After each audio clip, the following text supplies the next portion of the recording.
Hello, everybody, and welcome to the Sunday edition of A Proud Malcontent on this Sunday, the 24th of August. There I go, testing my ability with a calendar again. My name's Pete Bell, and I am a proud malcontent. And like a true professional, I know that it's not a good idea to clap your hands in front of the mic. Sorry about that. I don't know how that sounded at your end. What are we looking at today? What are we talking about? Excuse me, my shoe's falling off. That's annoying. What are we looking at today? Well, first off, I'm going to have a wee look at a couple of items in the National relating to SNP conference and the so-called internal rebellion, the rebel resolutions, the alternative competing resolutions to John Swinney's, the leadership resolution. That's the resolution in the name of John Swinney and Deputy Leader Keith Brown. So I'll be looking at that first, and then later on, this being Sunday, of course, we have Stephen Duncan with us, and he will be doing the third, and I'm sure some reckon welcome final piece on number crunching around the topic of the franchise, which has proved to be both interesting and controversial, because Stephen's been addressing the myth, if such it be, that we was robbed, that the 2014 referendum would have been won for yes if the franchise had been restricted to Scots, however that term is to be defined. So that's what Stephen's been looking at, and he'll be rounding up on that this afternoon. I say he'll be doing the numbers. I will be attempting to do the politics. But first of all, let's go to the National and the an item called SNP set date for independence in amended plans, and this is the so-called Tweeddale resolution, which is the one that says that the uses the list vote as a de facto referendum. The majority of the votes on the list vote, if there's a majority for pro-independence parties, then that is a mandate to negotiate independence, or to open negotiations around independence with the UK government. Now, as I've talked about before, this is not what it appears. It appears to be a rebel resolution. It's called, it's backed by 43 local branches, and it supposedly calls for an alternative route to independence, challenging the leadership strategy of securing a majority of MSPs as a mandate for the new referendum. That's a majority of SNP MSPs, of course. That's an overall majority. John Swinney's resolution is basically looking for a repeat of 2011, as if that is likely. I mean, it was vanishingly unlikely in 2011. So why I should think it's repeatable now, I have no idea. John Swinney has said of this so-called rebel resolution, he said to STV this week, "I don't agree with it and I don't think it will work." Well, you can't beat that for astute analysis, can you? That's, he's really given it some serious consideration there, you can tell. But someone who has given the matter serious consideration is our own dear Ruth Wishart. Ruth Wisher's column in the Sunday National is one of my favourites. And yeah, I just like the way she writes. It's informal but sharp, pointed. Toothless party conferences are a real threat to grassroots democracy. Well, I think they're a wee bit more than a threat now. We notice this more with the SNP conference, because at one time the SNP conference was the ruling body of the party. What happened at conference actually meant something, and Ruth introduces her article by going into some detail on that, and also some detail on the renamed conference committee, which used to be the Agenda and something committee. It's now the conference committee. It's been rejigged, and it's supposed to give ordinary members more of a say. We haven't noticed much improvement for that. It's, I mean, the draft agenda for October, the finalised agenda will be out sometime early to mid-September. The draft agenda didn't include any resolutions on the independence issue other than the leadership resolution. And although you wouldn't know it by reading the National, there were actually at least two alternative resolutions that were submitted.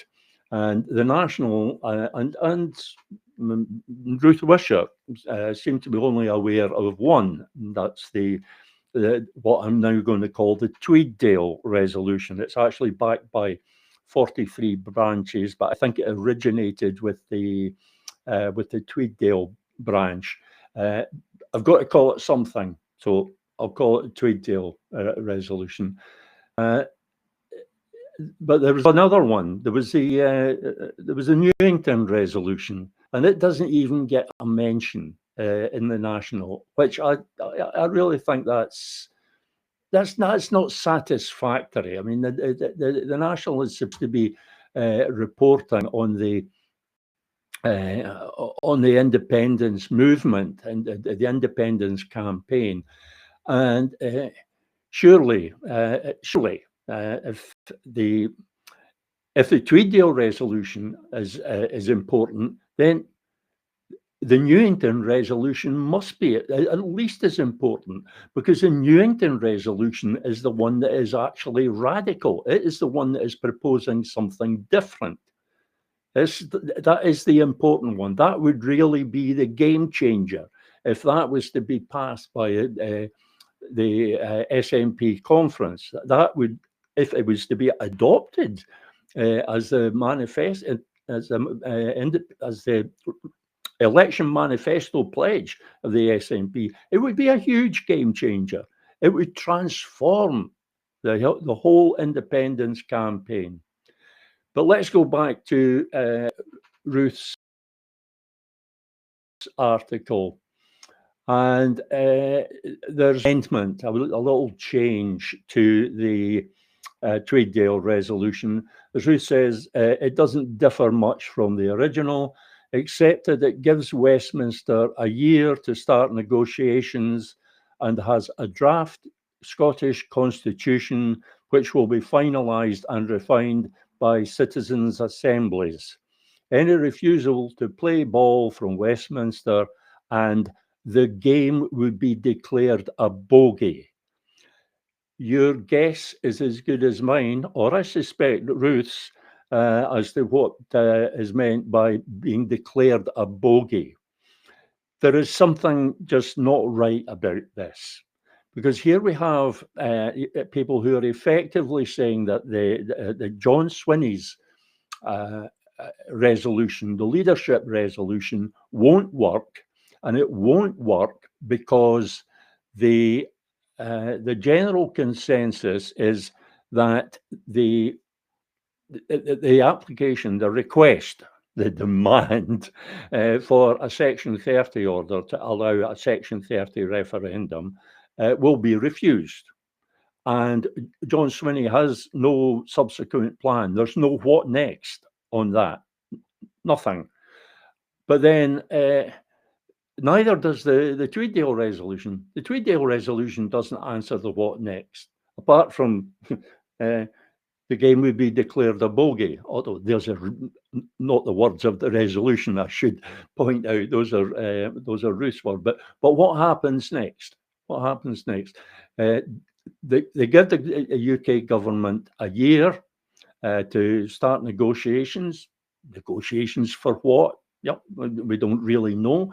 Negotiations on what basis? We don't really know. But if the UK government doesn't play ball, doesn't go along with that, then what next? There is no word. And we have absolutely no reason to suppose that the UK government will play ball. If you don't think that a Section 30 request is going to be respected, then what reason is there to think that a demand for negotiations is going to be respected? And even if those negotiations took place, what would they be negotiating? The only thing any UK government would ever conceivably negotiate is a Section 30 referendum. So you're actually back exactly where you were with John Swinney's resolution. It's just disguising the Section 30 part of it by talking about negotiations around independence instead of requesting a Section 30 order. It avoids mentioning the Section 30 order. Why? Because there's now a general opinion across the independence movement that the Section 30 request is pointless for a number of reasons. One, because it's going to be refused. Two, because a Section 30 referendum is meaningless. It can't possibly lead to independence. Let's go back to Ruth's article. So far as October's conference is concerned, the process has not resulted in democracy unchained and healthy. Not for the first time, it appears that the SNP Conference Committee has set its face against any resolution which commits the apparently unpardonable sin of disagreeing with one proposed by the party leadership. Well, yeah, that's a familiar situation.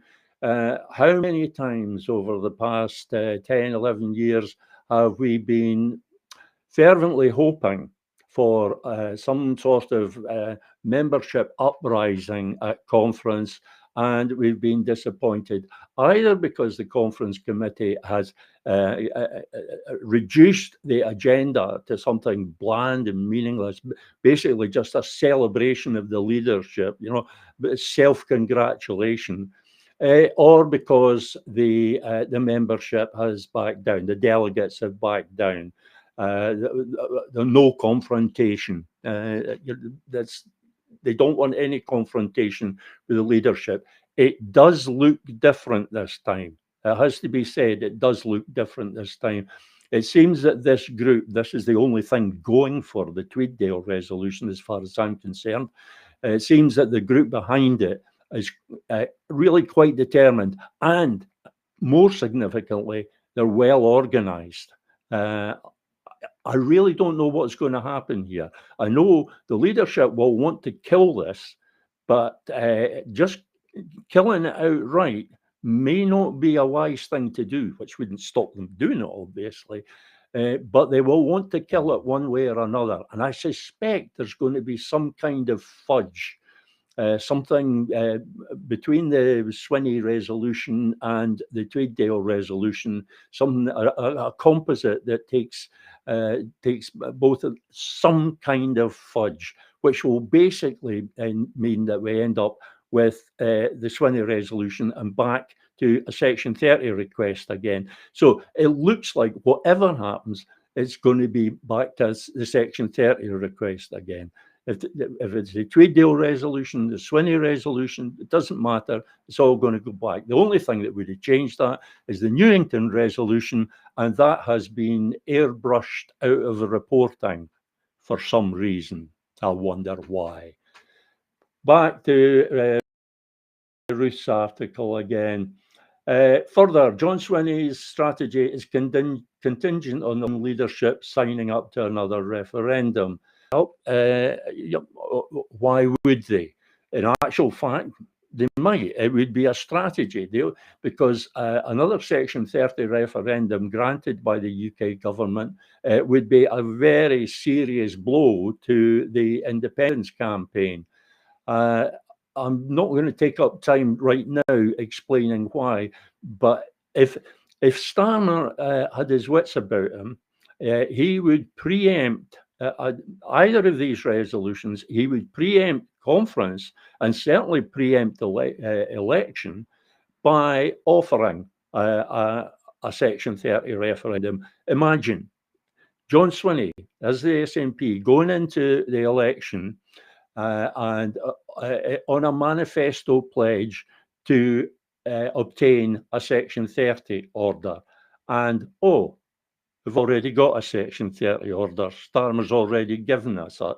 So, they've nothing left. They've nothing left there on which to campaign. And then Starmer starts adding the conditions to that Section 30 order. And it starts to look very bleak. This is after John Swinney's accepted it. So John Swinney could end up trapped there. However, it's unlikely that Starmer will do this, although it would be a very effective strategy for killing the independence campaign, or at least putting it back for a few decades. He's unlikely to do it simply because the reaction of the British press would be severe. It would be fierce. The Daily Mail and the Daily Express would be branding him a traitor. He'd be portrayed as weak, as giving in to the SNP. So that is the only thing that's stopping him from doing it. You can be certain that the British state has gamed this idea. Right, I want to quickly finish on Ruth's article here. A week before, this is the parts that a week before the off in 2014, the numbers were stacked against Cameron. So I rather doubt there is exactly a queue of fellow unionists in the market for a second roll of the dice in any London-based party.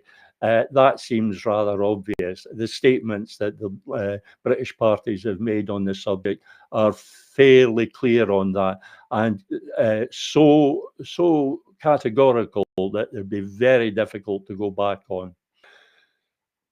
And Ruth finishes, as for the enthusiasm quotient, the SNP's attitude to those who take issue with the leadership position has never been more vital. If you go public with an assertion that the grassroots will be lent an ear, you had better mean it. And the publication of the final agenda will give a potent clue as to whether or not the High Hegians are in serious listening mode. In my book, that's Ruth Wishart's book, they would be plain daft not to be. The party has been told rather too often that independence is just around the corner, never closer. They won't just buy a clarion cry that independence will be front and centre of the 2026 campaign. They need concrete evidence of a plan B. If, as expected, they get yet another dizzy from Westminster, you can't demand all hands to the pump before you let voters know the design and shape of the pump. That's very well put, Ruth, very well put. And it seems to be talking about precisely what I've been talking about for several years now, that there has to be, Ruth refers to it as a plan B, it should be plan A. There has to be a plan, there has to be an identified process. However, there will be more about this. The SNP conference is going to be very prominent in the news for the next few weeks. So we will be coming back to this. For the moment, I'm looking for Stephen to join us. Stephen, are you there? I am, Peter. Hello. Hi. Hi, Stephen. I'm sorry, I've taken up rather a chunk of the program here with banging on about the SNP conference, but as I think you'll understand, it is fairly important. Okay. So, do you want me to commence the presentation this week, Peter? Aye, if you wouldn't mind filling the gaps when I run out of things to say, Stephen, that would be helpful. Are you going to explain first what it is that you've been doing and what you're going to be talking about today, and then give me the nod when you want the presentation on? Yeah. Well, it's really carrying on from last week, the second instalment of what happened in 2014 and what the implications are for the franchise in any future referendum that takes place. So that's essentially the theme. So last week I was looking at the question of did Scots vote yes in 2014? Scots being those people resident of Scotland and born in Scotland. And if you remember, we were looking at the Scottish referendum study, which I believe is the only retrospective study of what happened in 2014. And I came to a sort of tentative conclusion that the SRS was a sort of doubtful basis on which to draw any sort of conclusions about what actually took place in 2014. And we can recap on that as we go through because it's still relevant. So maybe we could just stick up the presentation now and I'll go through the slides. So yeah, we was definitely robbed. Moving on to the second slide, as I mentioned, the SRS looks a little bit, lacking in robustness when you look at the findings compared to the actual outcome of the referendum. There was, just to recap, there was some uncertainty around the data that was used, and the results themselves from the sample study tended to contradict the actual referendum result, meaning that the SRS, at least in my opinion, is a tenuous basis on which to draw inferences about how people voted in 2014. So in situations like that, when I've questioned the veracity of the SRS, the response tends to be one of disbelief from people who are sort of wedded to this idea that it's quite a simple process to correct. If we just exclude non-Scottish born from the next referendum, we would win. We would have won in 2014. But as I've said before, it's not necessarily correct. So what I thought was, well, can we get more confirmation on this? And I wonder if there's an alternative way of looking at what happened in 2014. So given there was no other retrospective studies done, I looked at opinion polls that were carried out at or near the time of the independence referendum. And specifically, I've looked at the panel-based poll, or panel-based now known as Norstat, that took place between the 15th and 17th of September 2014. And it found, or at least the snapshot of the opinion at that time, was that those people born in Scotland voted narrowly in favour of yes. I should say at this stage that panel-based are the only polling firm that regularly produces surveys broken down by country of birth. So moving on to the next slide.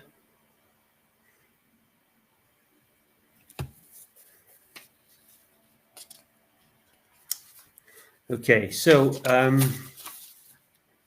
what are the findings of the survey.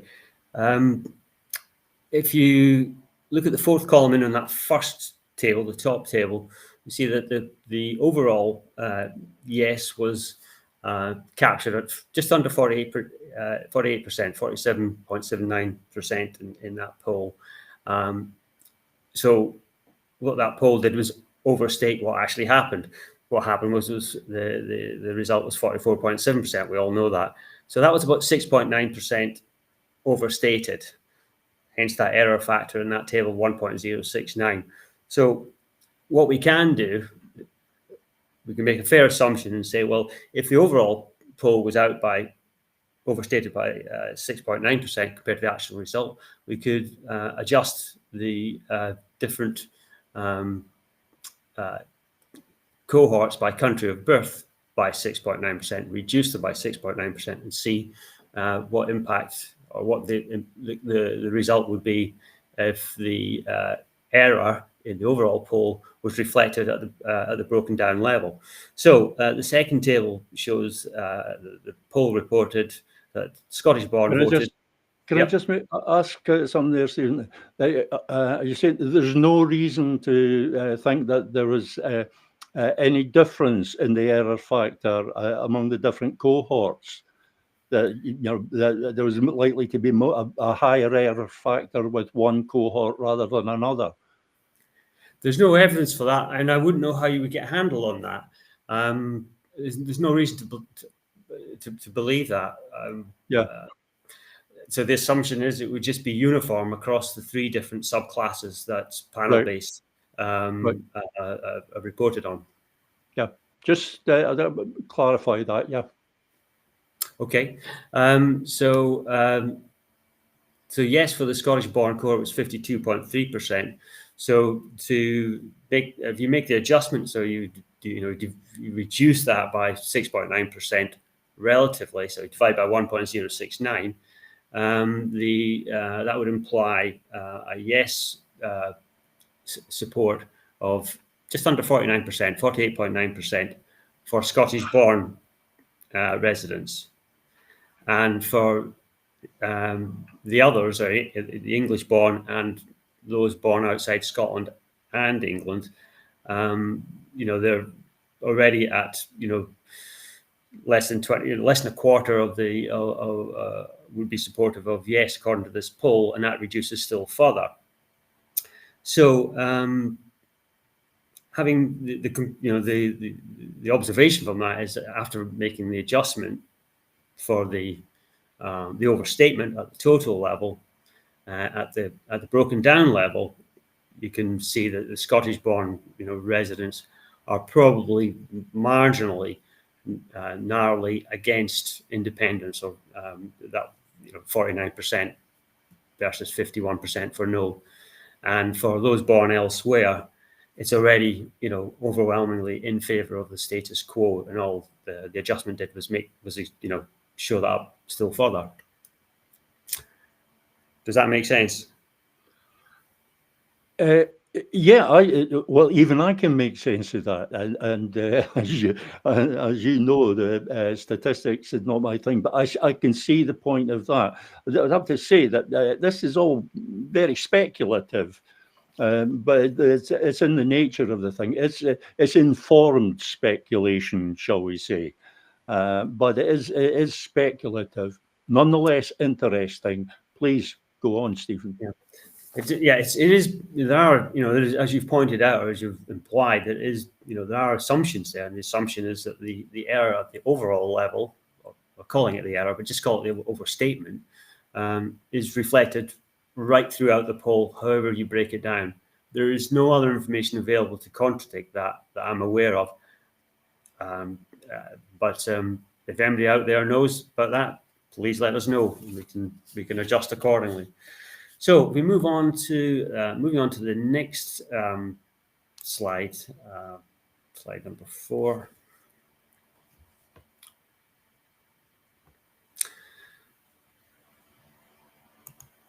So there's two tables here, and this is really just looking at how robust is that particular opinion poll.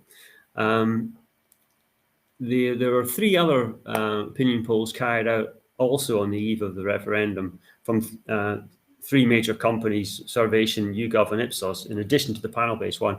And these 4 companies are pollsters are companies that carry out polling in the run-up, carried out polling regularly in the run-up to the referendum, and have done so subsequently. So they're quite, experienced in this matter. And if you look at the 4th column in again, you can see the estimate they made for yes at the total level, and they're all the same magnitude. They're all 47%, 48%. So in other words, they're all overstating the position by roughly the same proportion. So there's nothing, the point about that is there's nothing outlandish about the panel-based estimate. It's not an outlier. So the conclusions we've drawn before about, how people voted from the different cohorts of country of birth, fairly, I would say, really secure. This would be the answer to anybody who says, well, who tries the argument, well, you can't tell anything from one poll, it's only one poll. So what you're saying now is that all the other polls were just the same. Yeah, right. So that's that argument taken care of before it even arises. Good. Yes, that's right. So it's in line with the other survey firms. And the further check I did was, if you recall last week on the critique of the Scottish referendum study, was that one of the conclusions was it was not represent the breakdown of the sample, as far as I could deduce, was not representative of the population at large, breakdown by country of birth. And so what I've tried to do is look at the panel-based poll and see how well that reflected the population at large.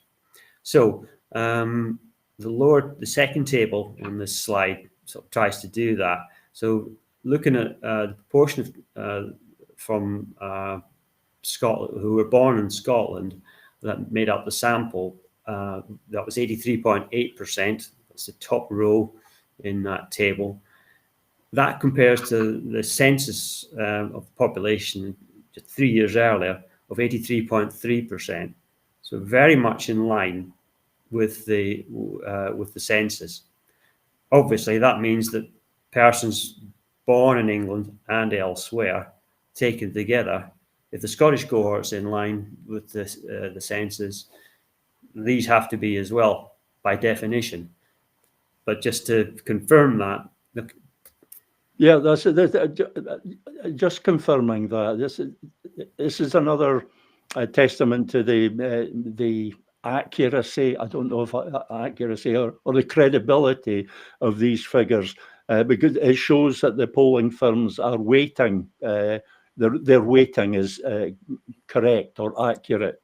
Yes. Mm-hmm. So that's another possible argument that those who continue to insist we was robbed, that's another of their potential arguments knocked on the head. They're falling like skittles. Yeah. So final comment on that. Yeah. Well, 16.2% is the sample size for those born in England and elsewhere. It was 16.7% in the population at large.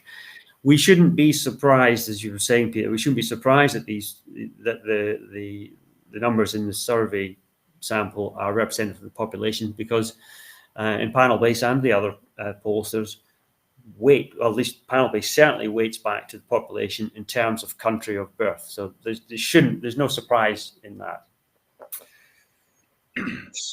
So moving on to the conclusion. So Scots voted yes in 2014, were cheated by incomers who voted no. So based on this opinion poll and combined with the findings of the critique of the SRS last week, I would say that that's, it's a myth that there was a majority of those who voted in favour of independence who were born in Scotland. I just don't think the evidence is there for that. On the contrary, and as it mentions there, it confirms that the suspicions that we were, that we were rising from last week's assessment of the SRS, which was was a tenuous basis from which to draw any conclusions. It's just further observations. It's absolutely true that those from outside Scotland did vote overwhelmingly in favour of no, probably about 3-1, and no dispute there. But if we had restricted the franchise on the basis of the place of birth and excluded people who weren't born in Scotland, it wouldn't have altered the outcome of the Scottish independence referendum, and that has implications for any future plebiscites on the constitutional question, which we'll try and cover in the discussion next week, which looks at the likely impact of making exclusions on the basis of country of birth. So that's the final conclusion from this week and on the 2014 claim that people born in Scotland voted yes, and we were dragged down by others. Yeah, and what we have to stress here, of course, is that's the bare numbers. We have to put that, and it's referring to 2014. And we're 10, 11 years on now, and circumstances have changed. For example, there's good reason to think that those born outside the UK have now changed substantially from no to yes, although their numbers are reduced. So again, it's questionable about what effect that would have. Yes, so it's quite interesting. Yeah, we'll see that next week. It's quite pronounced, the change in those born outside the UK. Quite pronounced in terms of the sentiment, the pro-yes sentiment. It was down at maybe 30% or thereabouts, 33% on average, around about end of 2014, beginning of 2015. It's now about 52% in favour of yes. And the other thing that's also changed in terms of the demographics is that census I've been referring to there was 2011, because it's the one that was closest to the 2014 referendum. I think those that were born outside of the UK or outside of Scotland and England represented just over 8% of the population. At the last census, it's now over 11%. So that's the biggest increase, and the biggest increase in, relatively speaking, in those cohorts is for the non-Scotland, non-English born. The English born increased from just under 9% to just over 9%, and Scottish born went from 83%, just over 83%, to just under 80%, first time ever. Right. We'll see that next week. Yeah, I don't want to preempt next week's programme at all, but I find it rather surprising, given Brexit and the implications of Brexit, I find it rather surprising that the people from outside Scotland and England, the numbers have actually, the proportion of the population has actually increased. Although that doesn't necessarily mean that the numbers have increased. Yes, that's true. Yeah, that's correct. It doesn't necessarily mean that. I would have thought that Brexit would have meant that the numbers, that the proportion had gone down. But yeah, that's next week's discussion. The one thing. It could be people. It could be people from an increase of people from, if you like, from outside the EU. It doesn't have to be the EU. It could be, or it could be that a lot of people born in Scotland have left. There's lots of factors that could come into play. Lots of moving parts, as they say. I have to say, you maybe saw me taking a note as we were talking there, because one thing that struck me about this was that and we're into the politics rather than the statistics now. The one thing that struck me was that you mentioned that the SRS study, the Scottish referendum study, that was the only study, the only retrospective study. And I thought to myself, as soon as I heard, you said this before, and I thought so at the time, but I didn't get much of a chance to mention it. But I'd really like to look at that now, because that surprised me. Why was that the only retrospective study? More to the point, why didn't the Scottish Government or the SNP commission an independent retrospective study? The Scottish Government should have done that to better inform the people. The SNP should have done it to better inform their own policy on the matter, and yet there were no other studies done. That is incredible. If there were any, I'm not aware of it. I'm sure, Neither am I. I'm sure we would have heard about it. Surely, if somebody made a claim, as they have been doing about the thing we've just been looking at in terms of Scottish-born voted yes, then surely somebody would have quoted another survey to say that's not right, or if that was what the study showed, or that confirms it because this other study backs it up. None of these statements have been made, and I haven't seen anything anywhere published on that matter. No, neither have I. And as you say, we would have expected it to be shouted from the rooftops if there had been any other studies. But I find this just absolutely shocking that there was no formal retrospective studies done by either the Scottish Government or the SNP, because for me, there were so many. I did my own informal study, and I found that there were so many lessons to be learned from looking back at the 2014 referendum. There were so many lessons there that it was a treasure trove. It was just sitting there, waiting to be tapped into, and like nobody bothered. It seemed to me, I don't know how it seemed to you, but it seemed to me that after the referendum, 2015, Nicola Sturgeon came into office as the leader of the SNP and as First Minister, and it seemed that she or the party, I think at that time by that time they were the same thing. She had decided that they already knew what the problem was, and basically the problem was that we, the supporters, the campaigners, we didn't work hard enough. The conclusion of Nicola Sturgeon's thinking on the matter was that there was absolutely nothing wrong with the SNP's strategy, nothing wrong with the message. It was just that we didn't work hard enough at selling that message. And that has been the position ever since, that we just have to work harder, polish that message and work harder putting it out there. That is still what John Swinney is saying now. Yeah, it's just one more push, isn't it? And it doesn't surprise me there's no other studies done, just for all the reasons you've mentioned there, because, I mean, what lessons have been learned? I mean, there haven't. They've just said, let's just repeat 2014 all over again, do exactly the same campaigning, tell them about the visions for Scotland, your double vision for Scotland, your blurred vision for Scotland, but don't actually, say how it's going to happen, how you're going to get there, and most importantly of all, which is why are we not? It won't be.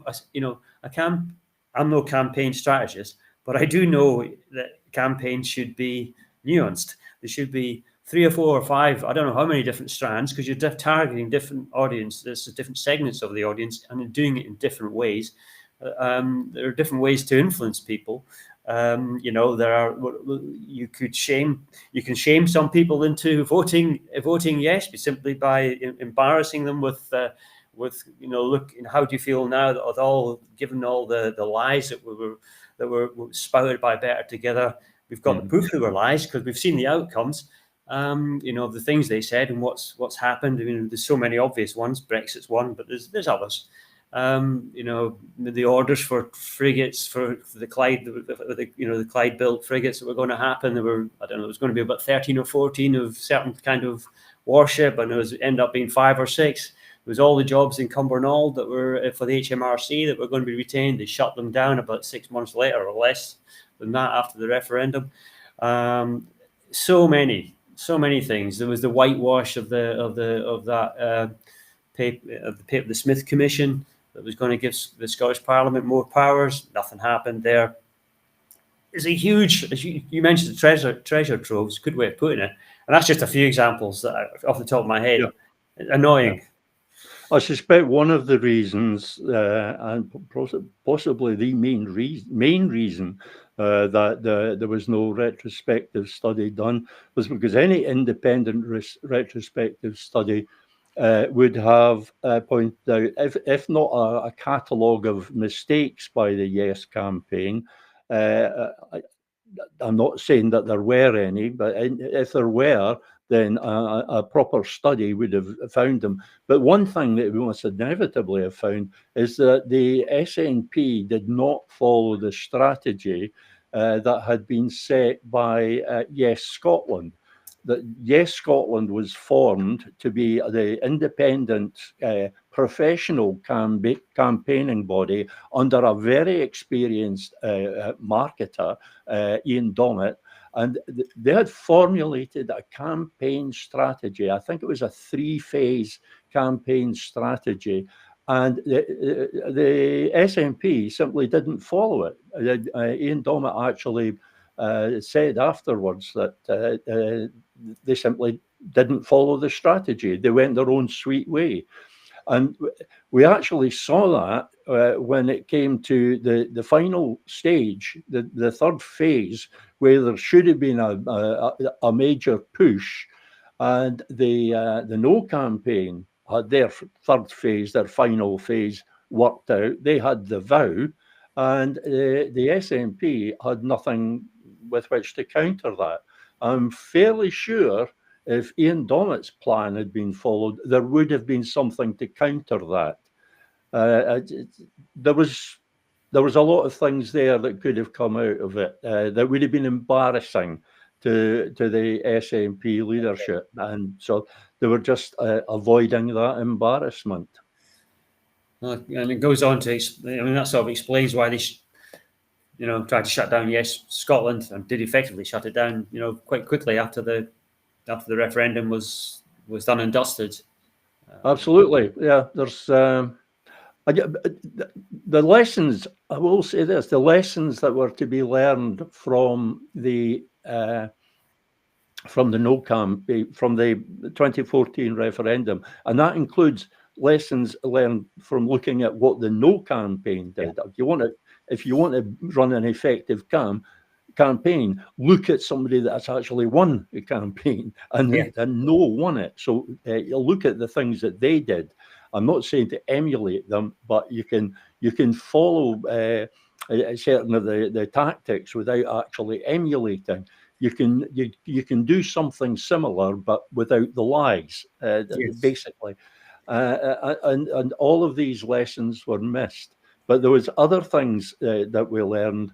And one thing that came home very, very strongly to me was that everything about the campaign is defined by the question.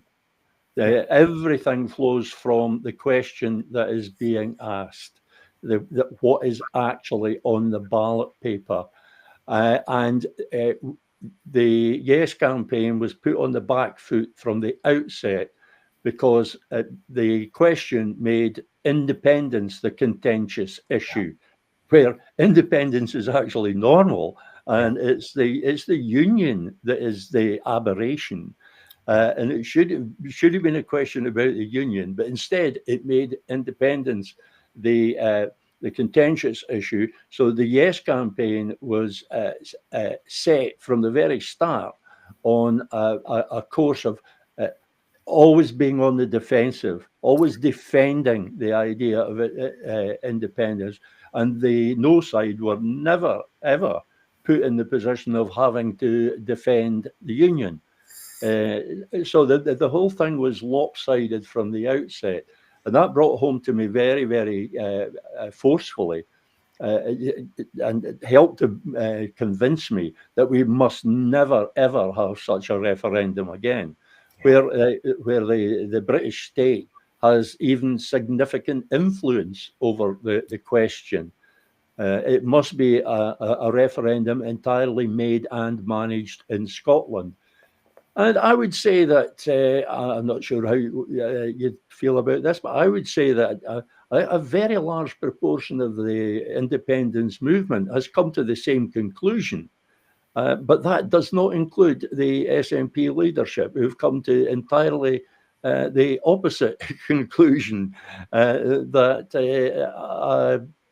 a 2014 style referendum is not only all we can get, it's the only thing that will work.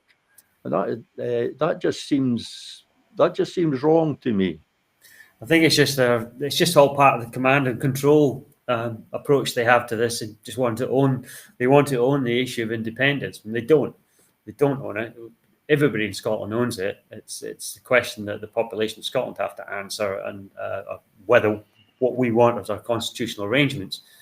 It's not for the SNP to decide to take that. They can make a proposal, but that's it. The one thing that's interesting, and if there's very little to give John Swinney credit for, but the one thing that we might give him credit for is that he's at least now honest that for the SNP, it's all about the SNP. It's all about the SNP maintaining its dominant position, as Ruth kind of wryly observed. It's all about the SNP's electoral advantage.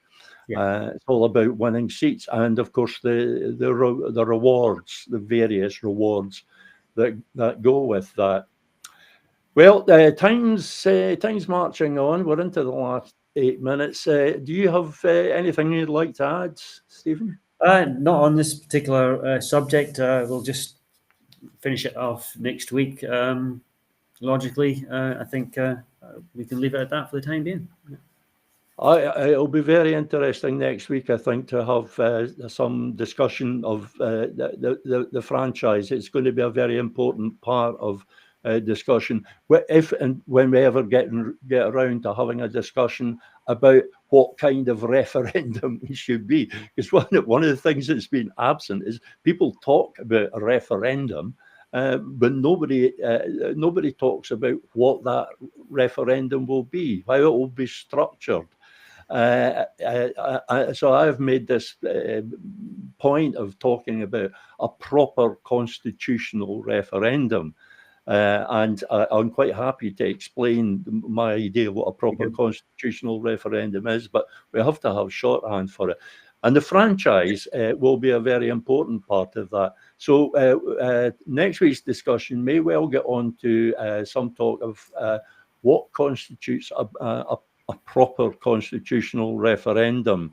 And if it's a proper constitutional referendum in the terms that I define, by the criteria that I define, what impact your number crunching would have on that. So there's more to come next week. For the moment, Stephen, thank you very much. You're welcome.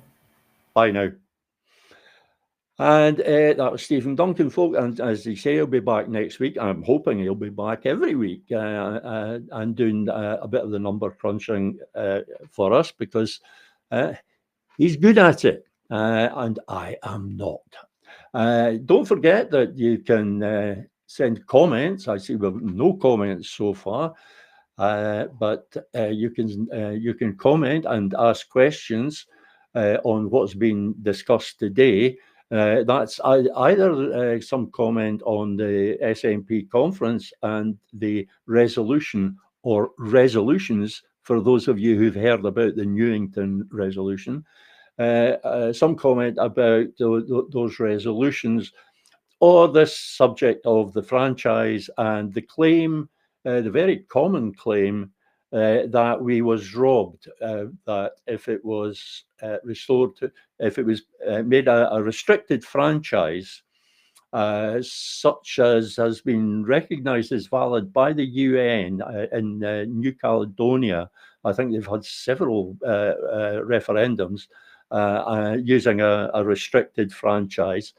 So this issue has been quite common. A restricted franchise, right or wrong. There are arguments other than the statistical ones. There are arguments about openness and democracy and how we want to be perceived in the world. And there are arguments about whether it will actually be effective or whether restricting the franchise, regardless of whether it alters the numbers in any way in favour of yes, is it worth it for the amount of negative feedback that there would inevitably be? Because there would be inevitable cries of unfair and gerrymandering, rigging things, blood and soil nationalism, trying to restrict it to people with kilts and claymores, all that sort of nonsense. You know, the fact it is nonsense, or a lot of it's nonsense, doesn't prevent the British media, the British nationalist media, trumpeting it. So would it be worthwhile, or would it just be a distraction? How important is it? From the number crunching that Stephen has done up until now, it would seem that a restricted franchise wouldn't really make that much of a difference. So again, would it be worth it? Of course, the other point is that it's not 2014 anymore, it's 2025, and the abstraction of the statistics from the 2014 referendum campaign, it's okay to abstract them so long as you remember that they have to be put back into the political context. And when they're put back into the political context as it is now, how does that work? What do those numbers look like when we put them back into the political context as it is now? But I'm particularly interested in what you have to say about the SNP conference and the resolutions, about the fact that the Newington resolution, the really radical resolution, which is based on or derives from the same thinking as the Scottish UDI plan, what you think about that being ignored, not just by the SNP, but by the media. There's nothing. It's never mentioned. It's only the letter from Mike Wallace, and that was 2 or 3 weeks back. Only that letter let us know that there was such a thing as a Newington resolution. And while I'm here, I'll just say, well done, Mike Wallace. I know he and others from his branch, but Mike Wallace especially, he's made a huge effort to sell the Newington resolution. And I think it's distinctly unfair that the media, and I'm talking about the national here, I'm talking about you, that the media has not given that resolution a fair crack of the whip. I know they like to simplify things, but you know, they can oversimplify things. Okay, our time's nearly up. I'll be back on Wednesday, and who the hell knows what I'll be talking about. But I will be back at 2 o'clock. I'll just say if there's anybody else who would like to come on the programme and discuss anything or debate anything, I'm quite happy to have them. That's Proud Malcontent at peterabell.scot, or any of the other ways you can find to contact me. I do not hide. My contact details are there for whoever wants them. For the moment, I will say goodbye.